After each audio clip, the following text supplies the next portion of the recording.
applicable to employees from 30% to 35%. Introduction of 3% employee and employer contributions to the National Housing Development Fund.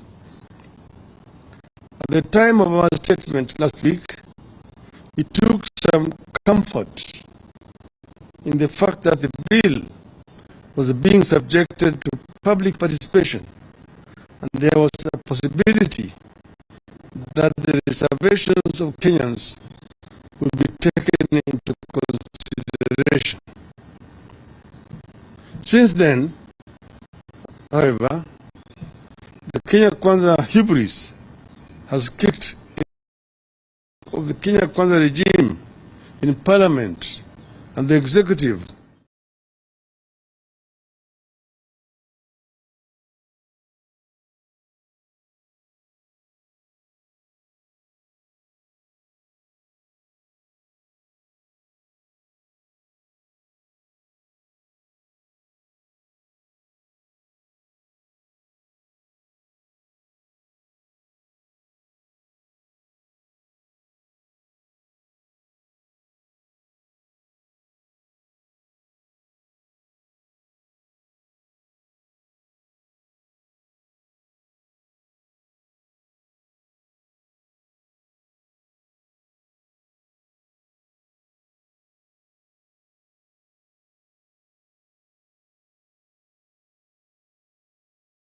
also declared that they will have their way because a government never loses.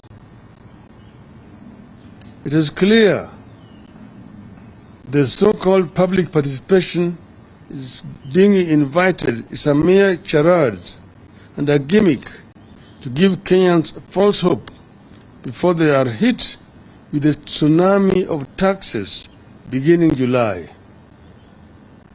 As Ruto was speaking on Sunday, the Energy and Petroleum Regulatory Authority had just raised the retail fuel prices by Kenya shilling 3.4 for the super petrol, shilling 6.4 for diesel, and 15.19 for kerosene.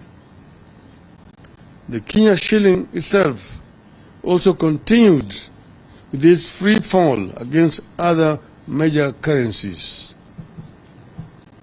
The rise in the price of fuel and the continuing fall of the shilling means the cost of everything goes up again.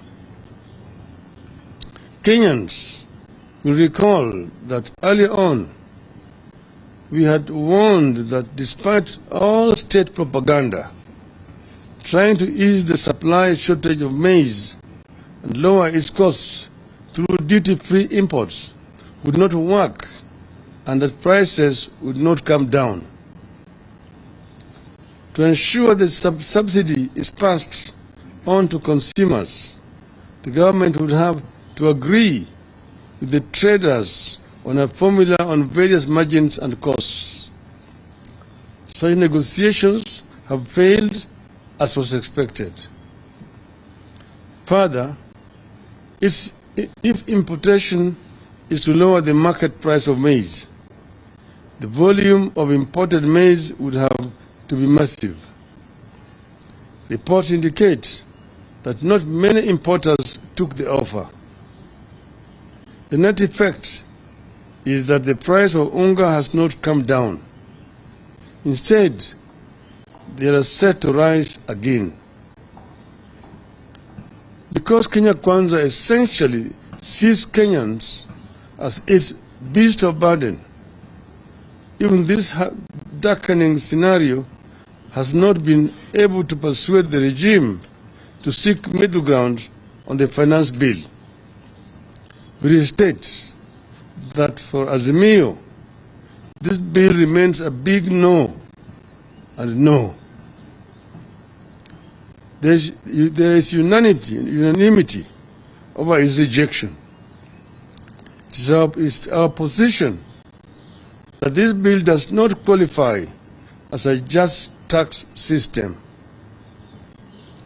Yes, the country is ripe for tax reform, but this is not one of them. This proposal does not lead to distribution of income. It does not combat poverty. Instead, it seeks to manufacture and distribute poverty. This proposal does not spur economic growth nor generate wealth so that every family in this country can have opportunities. It traces and kills those opportunities.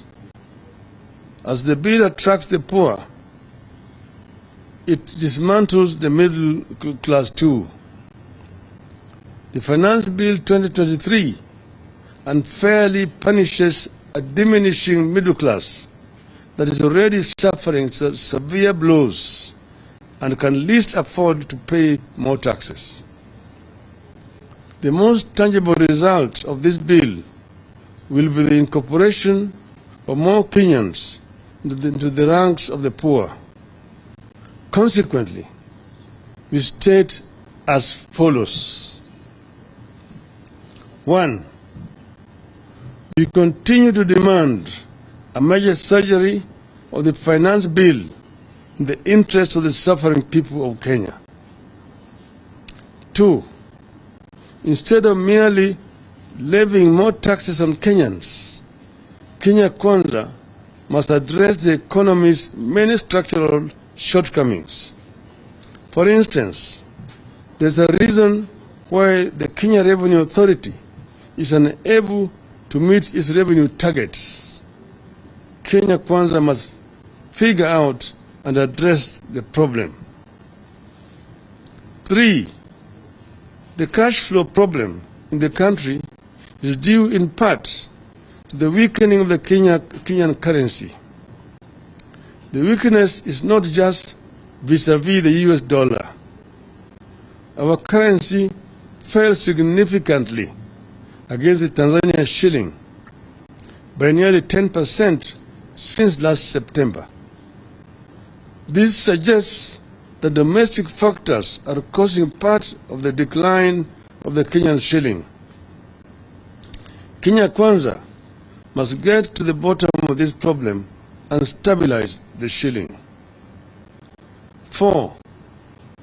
Kenya Kwanza must strengthen and not undermine critical institutions such as those tasked with fighting corruption, collecting revenue, and investigating and prosecuting crimes as it is presently doing.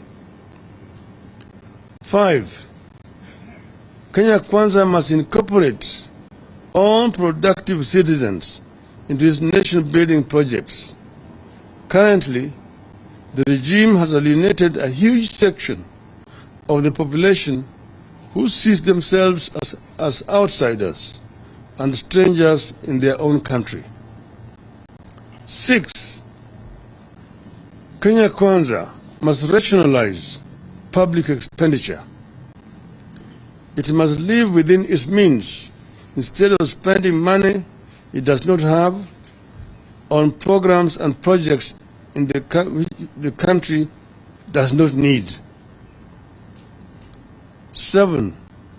Kenya Kwanza must address the public concern that even as taxes rise on everything and for everyone, there is no clear plan to spend new tax revenues on welfare programs for the poor. Instead, those taxes will only stoke inflation and hurt the purchasing power of the poor families. 8. We appeal to all Kenyans to participate actively in the process of validation and express themselves loudly and clearly that they cannot take any more burden. We equally encourage our people to lobby our elected leaders to stand with the people on this matter. Punda imechoka. 9.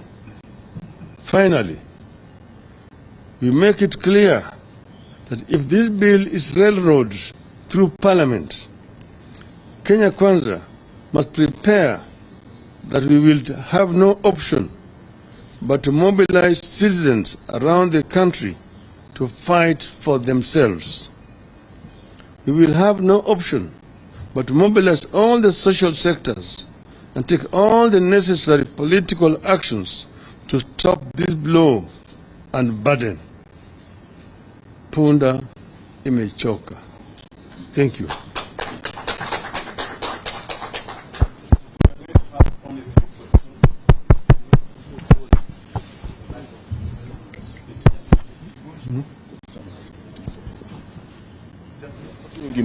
Tumesema kwa muhtasari ati wiki jana sisi kama Azimio la Umoja One Kenya tuliongea juu hii mswada ya ushuru ambayo imechapishwa na serikali, ambayo sasa iko kwenye lengo la kiwango ya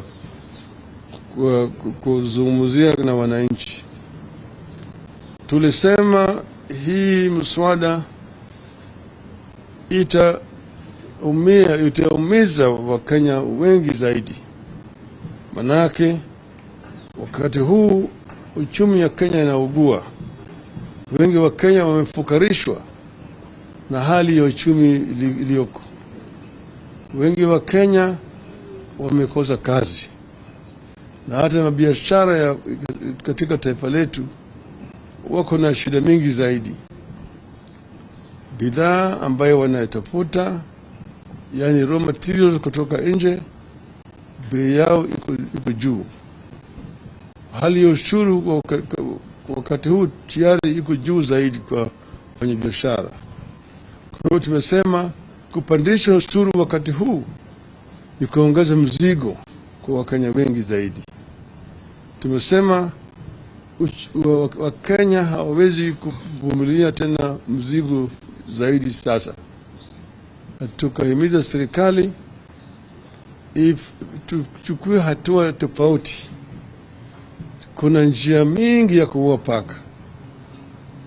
Paka kama imekuwa paka mwitu, inakula vifaranga, inaweza kuuliwa. Unaweza kuchukua kamba uweke kwa shingo, unaweza kuweka kisu, unaweza kuchukua paka vile vile ukapiga na nyundo. Vile vile unaweza kuchukua paka ukawaingiza kwa gunia, ukaweka jiwe, peleka mtoni, uzamishe huko. Kwa hivyo tumemwambia serikali watafute mbinu ya kuimarisha mapato ya serikali tofauti na kupandisha ushuru. Na sisi najua inawezekana. Tulipoingia kwenye serikali ya kwanza tukiwa na Rais Mwai Kibaki, tulitafuta mbinu. Hali ya uchumi ilikuwa mbaya zaidi kuliko wakati huu, lakini tuliweza kutoa serikali kwenye shimo pale iliyoko, tukapandisha mapato. Ushuru ikatoka bilioni 200 ikapanda mpaka bilioni 500, ikaenda mwaka ufuatao bilioni 700, tukaenda bilioni 900, kisha tukafika trilioni. Tulijua, manake tuliangalia pale uchumi ilikuwa inavuja. Pesa ilikuwa na sanywa kutoka kwa wafanyabiashara na kwa wananchi, lakini hizo pesa ilikuwa inaingia kwa mfuko ya watu wengine.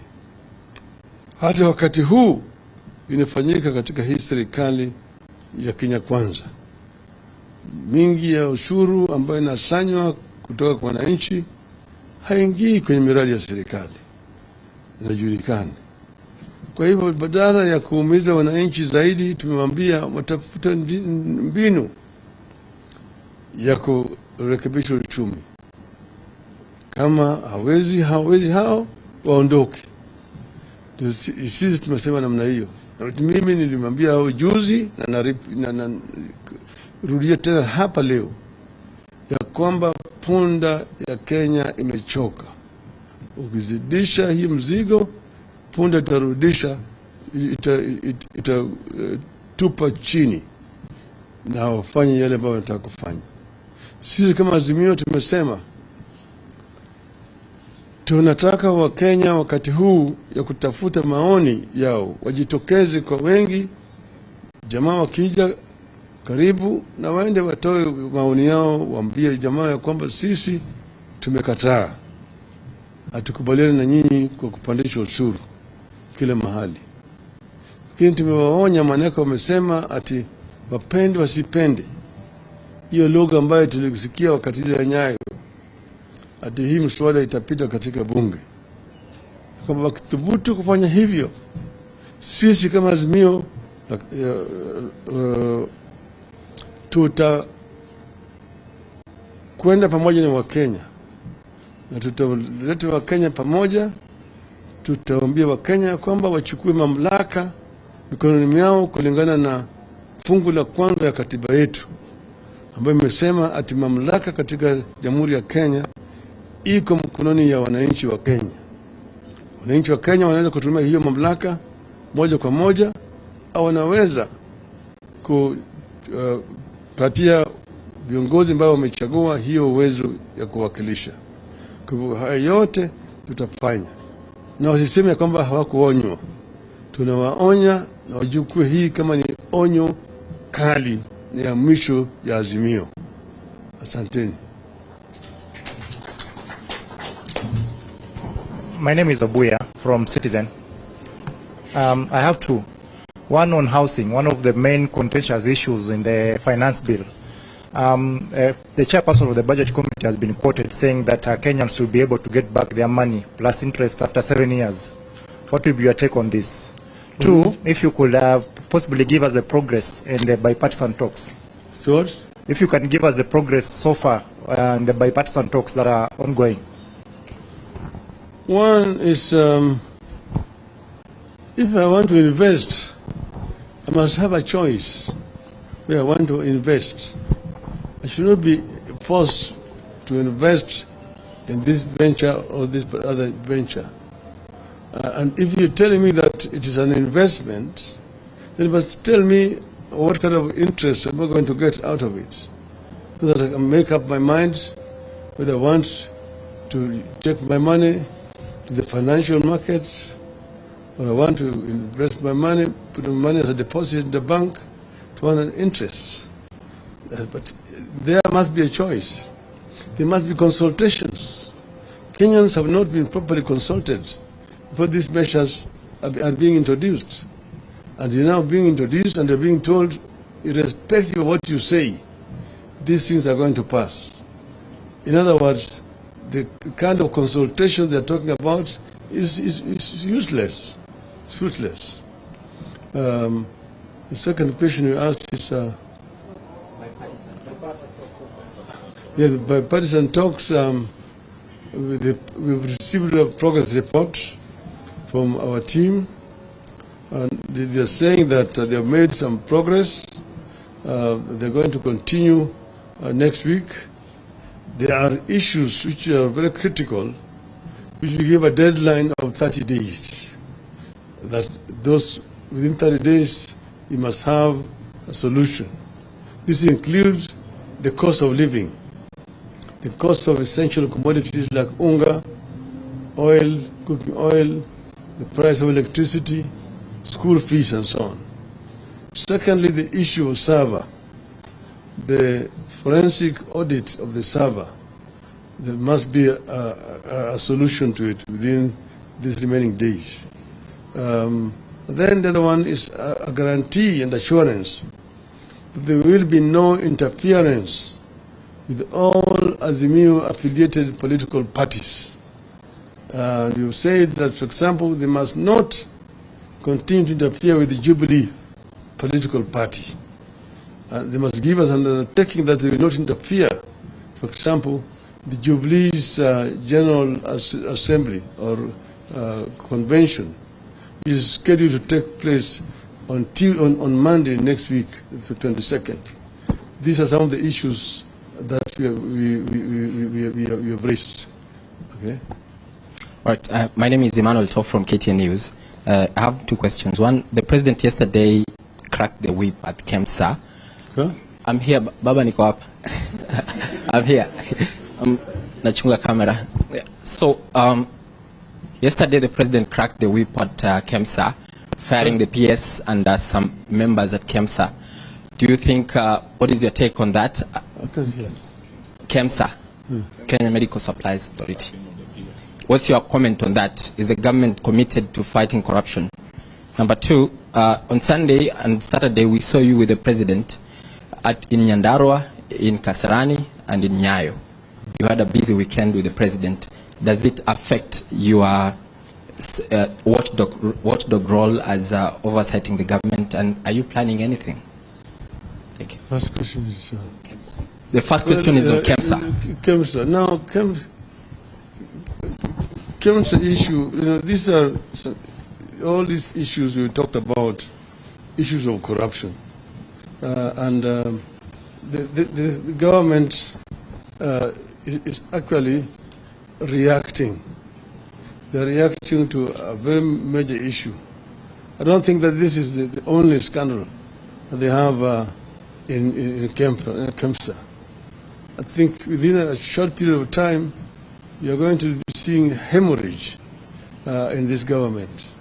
But then, you see, you have a government should be run as a government. You have ministers who are charged with these responsibilities. Why are we not seeing ministers? Why is the president the one coming up with the key policy issues in respective ministries? The other day, the president was talking about student loans with the permanent secretary, and there was no minister. And that is in the State House. A major policy statement on education should come from Minister of Education in his ministry. If there's a scandal in KEMSA, there should be Minister for Health, or if there's a permanent secretary for health, system, medical services. This other one here is just PS for public health. So it raises more questions than it answers. What the so-called surgery in the ministry. Okay. The other one is we were in Nyandarua. We went there, Jamini village, for the funeral of Hayati Field Marshal Mukami Kimathi. And we met there with Mr. Ruto and his deputy and his ministers. And of course we shook hands there.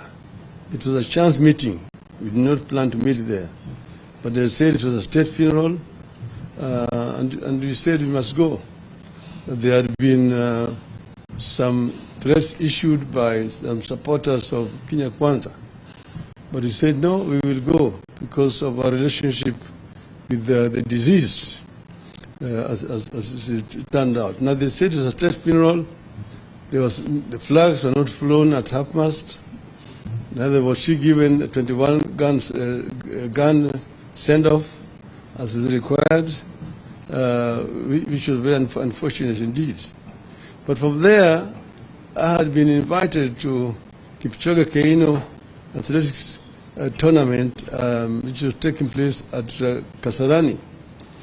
And Mr. Ruto also was coming there. We didn't know that he was coming. He didn't also know that I was going. We just met there as a chance at Kasarani. And we watched the tournament together. We did not invite each other. The following day, there was Mashemeji Derby at Nyayo Stadium. And I was going there because I'm the patron of Gor Mahia, Kogalo. And as we were coming around Madaraka Estate, there was a traffic jam. Then I asked, why is the jam today on a Sunday? I told, oh, the roads have been closed because the president is going to the stadium. That's when I knew that Mr. Ruto was going to the stadium. And we met there again in the stadium, and we watched the match together. In the halftime, we went down to the lounge. There's only one lounge. And then we met there, and the pictures were taken. But we did not talk anything other than football. And there was no handshake. And I want to say this for umpteenth time. Mr. Gachagua, understand, we do not want any handshake with Kenya Kwanza. You have not asked for it, we don't want it, and we will not go for it. I think that's enough. Thank you very much. Thank you.